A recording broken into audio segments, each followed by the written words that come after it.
starting over at midlife hasn't been as straightforward or easy as I'd expected, and becoming self-employed at this second chapter in life brought pressures and self-doubt that I never anticipated. If you're new here, welcome, and if you're not new here, welcome back, my beautiful friends.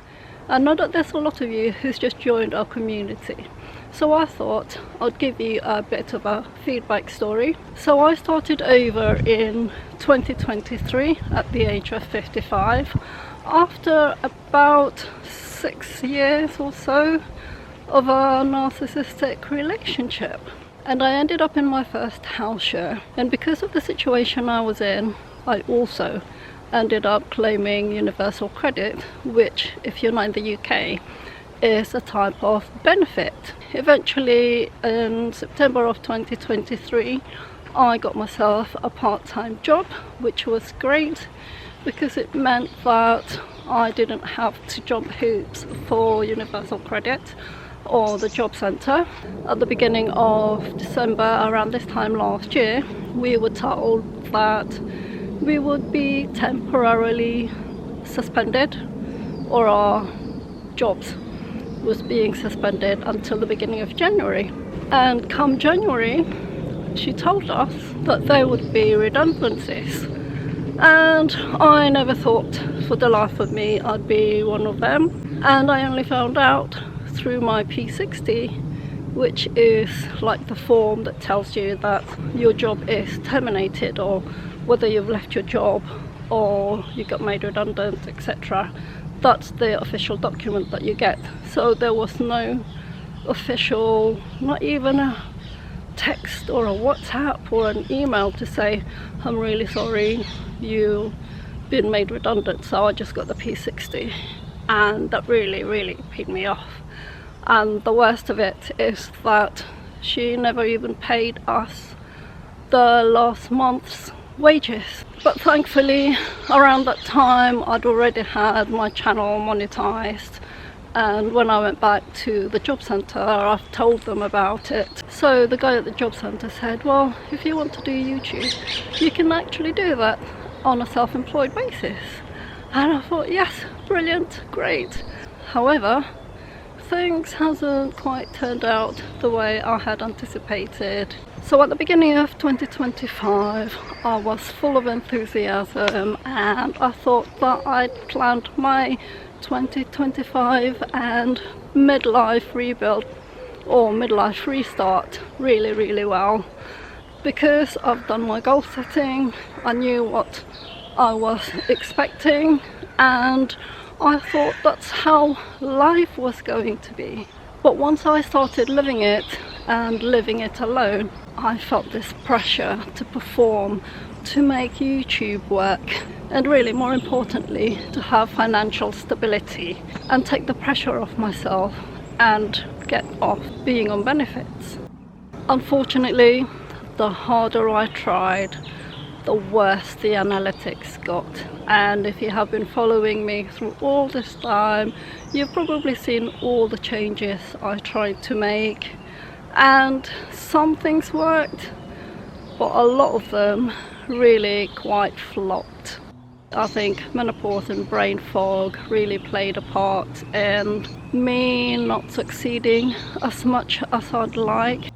If you saw the video I did at the Ideal Home exhibition, that was one of my attempts to get outside, stop the restrictions of anxiety of people being in the house and listening to what I've got to say. So I thought, yes, let's go and do more outings. But again, unfortunately, because the channel wasn't as successful as I'd liked it to be, I didn't have the finances to fund, or I didn't have the funds to finance those types of outings and those types of creative videos. It also made rebuilding my life on my own a lot harder. The other thing I thought of is that I know I have a lot of nutritional knowledge that a lot of us at midlife may find helpful in terms of aging healthy and staying independent as we age. Unfortunately, those types of videos also mean that being in the kitchen is a bit of a restriction, although I did manage to get a lot, as you can see from my other videos. There were times when people would be coming home early, and in the grand scheme of things, that's not really a problem. It's not my house, it's their house, and we all have to live, and we all have our own different timetables, so it can't be helped. But it really made me a bit more anxious to do things when anyone can just walk in. And this is why, if you've been watching some of my latest videos, you'll see me doing voiceovers, because I thought I can just do the voiceovers in my room, and the house is really good because the walls are made of bricks, so the soundproofing is really good, and no one would hear me. And if I'm talking about nutrition, then they wouldn't care what I say, or I wouldn't care what they're hearing. 2025, or rebuilding my life at midlife in 2025, hasn't been a great success, and you could almost call it a bit of a failure, because my situation is a bit worse than it was this time last year. But in reality, I know that isn't the case. As the saying goes, that there is no such thing as failure. It's either you succeed or you learn. And 2025 has definitely been a learning experience. But deep down, I do truly believe it hasn't been a failure. It's just something that I can build on. And hopefully 2026 will be a lot better.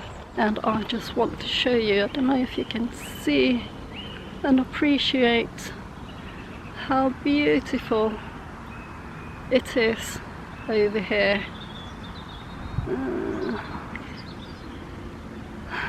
I've gone through burnout, and there's been many points where, if you have been watching my videos, that there's been times that I actually stopped, because the constant pressure of trying to make this self-employment thing work and get off benefits.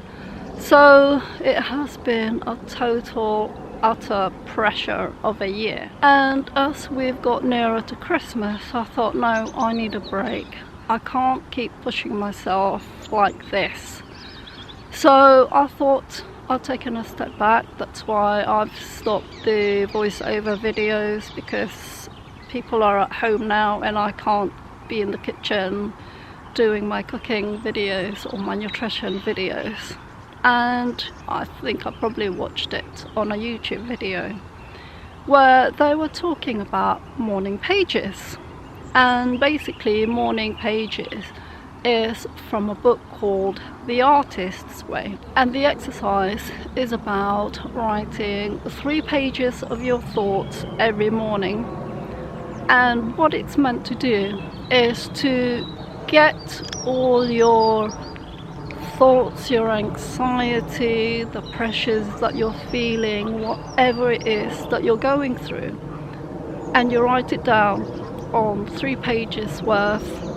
And then that sort of frees up your mental, emotional and probably physical space, but it allows you to think clearer. So in all my struggling, trying to get this YouTube thing to work and trying to help myself get a bit more financially independent, instead of scrolling through social media or starting straight away working on YouTube in the morning. In the past week or so, I have been doing my morning pages, and I know you're meant to only do 3 pages, but I have been writing on whatever pages of A4 I needed to get out of my system for each morning.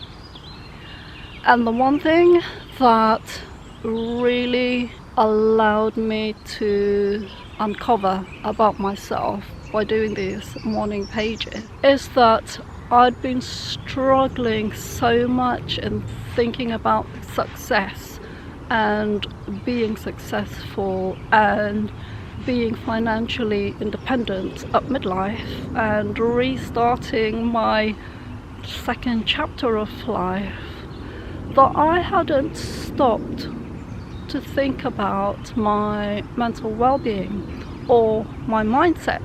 Writing these morning pages has really helped me to uncover how much pressure I've been putting myself under, how much struggling I've been doing, and how much fear and anxiety and all those other negative emotions that I've been feeling just to get myself and my life restarted.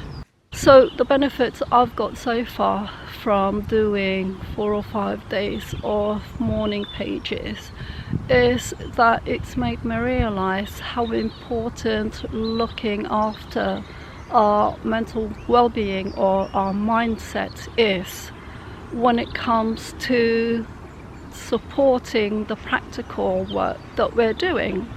And if you're coming, like myself, from a space of fear and struggle and limitation and not believing in yourself, no amount of struggle, as what I've done this year, will help you, because the mentality of self-belief and having the mental clarity to think, yes, I can do this, or having the mental space to think, okay, well, that didn't work, why did it not work, what can I do to make it better, what can I do to make it different?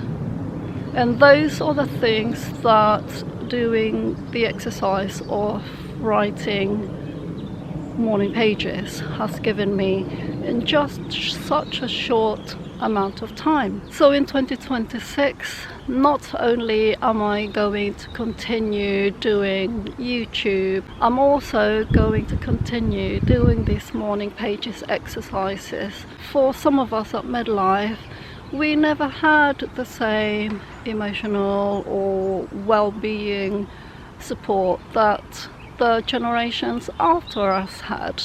This is my way of giving myself an emotional support that an adult figure in my younger days I would have liked to have supported me with. So if you're asking yourself, why is life so hard? Why is life such a struggle? And how can I make it better? And how can I make my midlife be the life that I want to live? If you're asking yourself those same questions, I hope that you will continue with me on this journey, and I'll see you in the next video.